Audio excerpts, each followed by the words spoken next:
Si Tatay Herman Antolin from Mabini, Santiago, Isabela.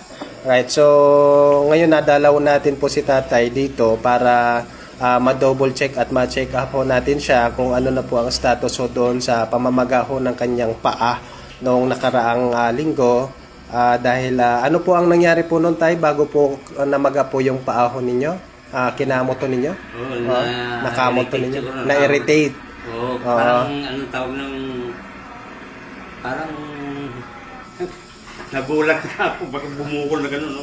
Kasi nung kinamot nyo siguro, syempre manipis po yung balat and umihinit. Nagulat nga ako ito.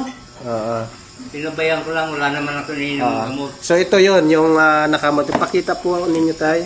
Ayan, so ayan po, dahil sa tuloy-tuloy po ninyo na pag-inom po ng Salveo Barley Grass, ito po yung kanyang iniinom. Ayan po. 3 days lang po.